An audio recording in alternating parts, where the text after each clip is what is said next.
And time certainly is flying, isn't it? More so than you'd imagine, because when you're under the influence of a war of terror upon you, constantly, daily, then time seems to fly, because every day seems much the same as the last. It's a wartime scenario. And that's what it's intended to be, as the governments, in collusion, all like one system, basically, which they really are, went into action to terrorize the public over a virus which kills less than 0.00 whatever, or 1% of the population who are generally dying anyway. It's just really something else. But again, you know that there are many reasons for this whole agenda, and so much has to come out of this agenda, using COVID as a front, really, to bring in a new world order. And it's a world order, according to the World Economic Forum.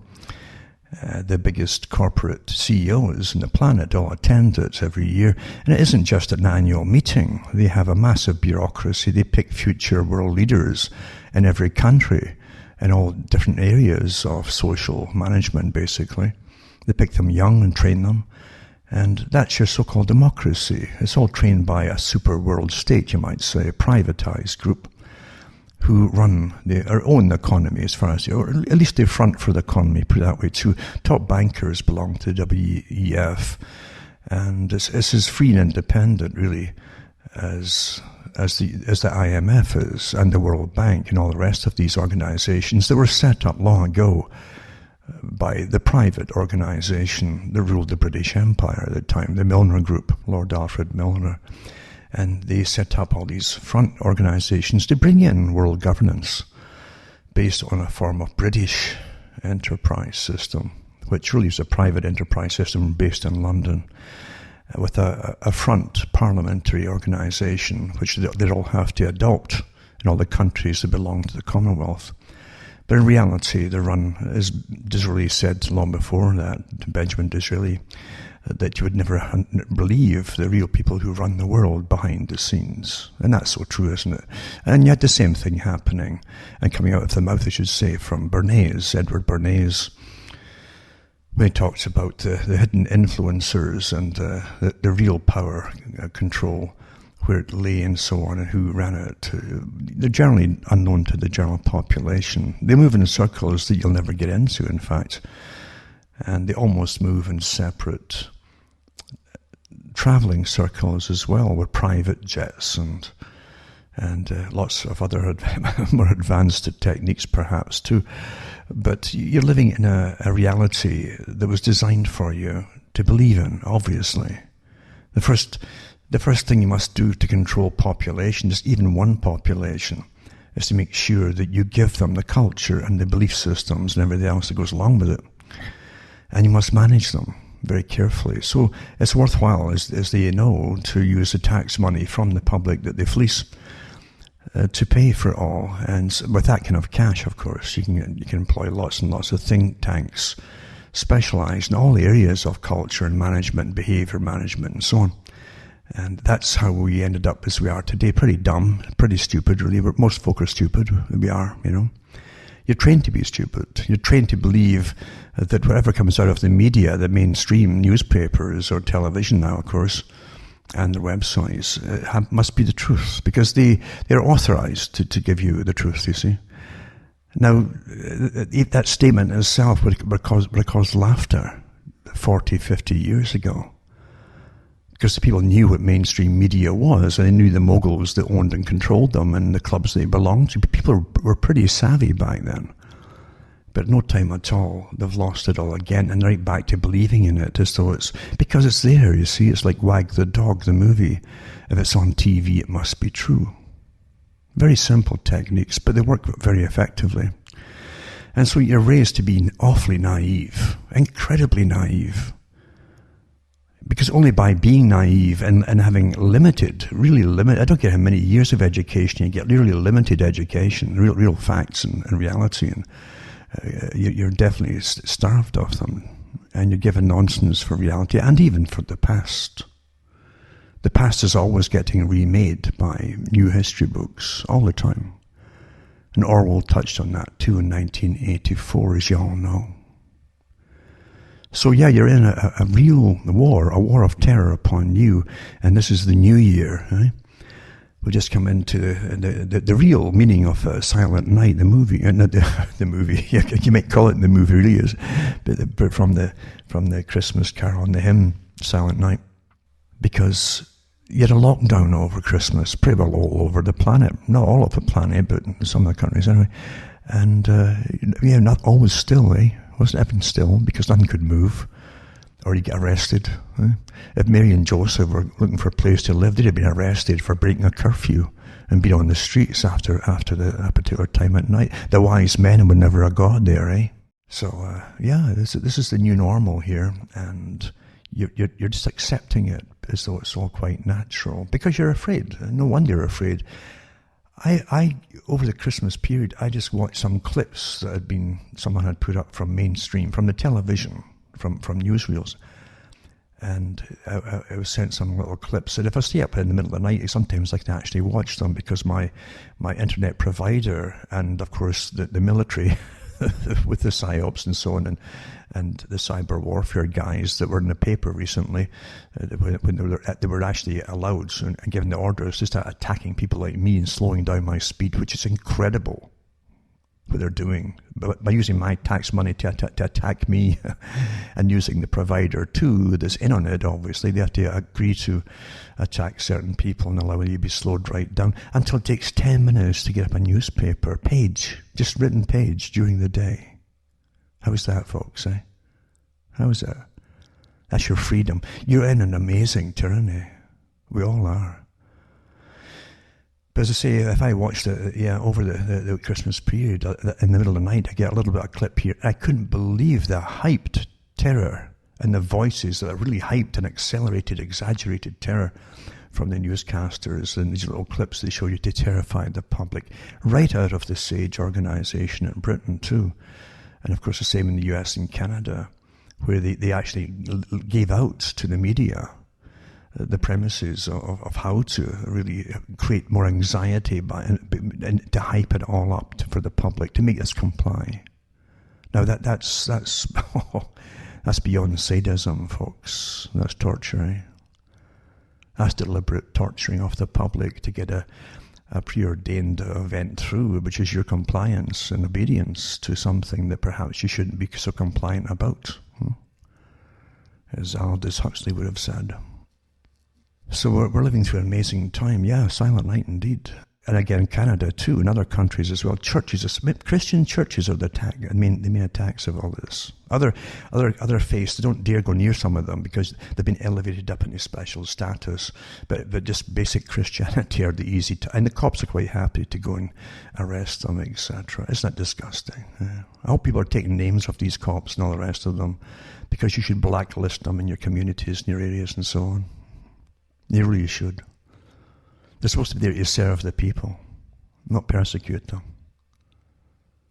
This is Stasi time. This is the true Stasi system that you had in the East German Republic of communism. Lots of stories about that, of course. But anyway, so here we are in the beginning of a new year of basic terror. And as I say, Christmas Day, I was thinking about it. I did pull out the guitar out of that coffin that lay in since about 2010 or 12 or when it was. And I didn't know if I could even play it at the time, but I got up in Christmas. I thought, well, I'll play a few new pieces that were rambling through my head that morning. And that's what came out. And I managed to get my fingers a little bit flexed, I think. Maybe forgive the playing because it's been years. And the fingers don't like to comply, especially with arthritis.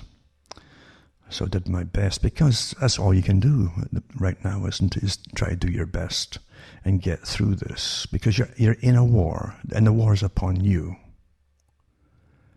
Your whole culture and way of living is getting moved into the next phase to suit the masters. It's the same. It's not a revolution of below. This is a revolution of the ones above you going into the next part of their revolution. They already owned us, basically, since at least before World War II, and definitely after World War II, and now it's rather prevalent now. They are really owned by organisations that are way above you, way above Parliament. And Parliament is only too happy to comply with their orders from above, as you well know. Very obvious, isn't it? And politicians I've never had respect, politicians. You shouldn't have respect, because it's the worst kind of character who goes in to be a politician, and that's just the truth of it. You know? They said that in the 19th century in Britain. Many people did mention that. And again, Disraeli himself said that. He went into it too. But yeah, the worst characters have all become politicians. They're climbers. They don't want to work hard. They want to get the glory and the fame and all that. And they're basically psychopathic, because a politician that can lie to the public is not a decent person. He's definitely not serving the public. Anyone that can lie to the people as glibly as these characters do. And years ago they used to, I don't know if they still do, they used to go through the people who had run for politics in Britain and some countries like Canada, and a follow-up to them as well. And these characters had incredible resumes of bankruptcies galore, many different kinds of charges against them you wouldn't want to be involved in, and mainly financial and scams, because they're scam artists, really, which is what a lot of psychopaths tend to be. And unfortunately, it's a club, it's a parliamentary club and a governmental club. They'll obey their masters and do whatever they're told, and they have so much dirt on them anyway, they're quite happy to comply as long as the dirt isn't spilled and they can collect their big fat paychecks, you know. It's better than working for a living, isn't it? And that's where we are with all this too.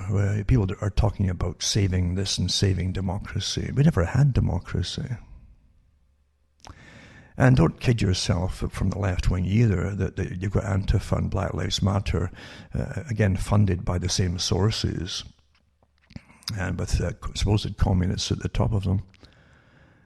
Don't kid yourself that they're fighting for democracy either. They're not. No, they're just told to go out at the right time and do what they're and paid to do it. Well, the ones at the top, anyway, are quite happy to do it, because the masters at the top are quite happy to get rid of them too if it suits them, just as they create them just as easily. It's just as easy they can eradicate them too. That's what happens in this world. You're used and abused, and that's it. Just like soldiers in warfare. The only time people get in respect, general people, men especially, for the last 100 years, has been when they put a uniform on for war to supposedly save the country that often isn't really in need of being saved, at least going overseas. But that's where they get respect, and suddenly they're important. And as soon as it's over, they're discarded again, and it's like trash. And that's the truth of it. That is the truth of it. You all know that. Hang in there. Don't panic. Help each other out. You've got to have little systems to help each other out when things get worse. Don't sit and wait for it happening. Make sure you have your little supply lines worked out in advance, and folk will help each other out. So even alternate ways of communication if things get really, really bad. But you'll definitely all need each other as we all go through this long-term war scenario. It's a long-term war scenario. And if they get their way, it's to be a different society after 5 or 6, maybe even 10 years down the road when we come out of all. Into a different system, which will be the normal, the new normal. So, and don't give up, folks. Don't give up. You're still ticking along, and you're kicking along, and you're thinking. And you don't have to just give up and say, oh, that's the end of it. No, not at all. Evil has to be faced straight on. Don't turn the other cheek, and don't ignore it and say, well, it's too negative to me survive. I've got to look at the positive all the time. Well, the positive has to look at the negative, or you won't have positive to look out for eventually. The positive only is positive when you start fighting the negative, folks, and accepting it, then fight it. That's how you get to the positive. But ignoring it won't help. It still comes up behind you like an express train, whether you want to see it or not. That's the truth of it. So remember, you're all precious, and you all have. If you only understood your rights, and you only understand that you have as many rights, just as many rights as all those ones at the top who are demanding you to live the way they're telling you to live, you have the same right to say, no, I'll live the way I want to live. You really do.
Bye.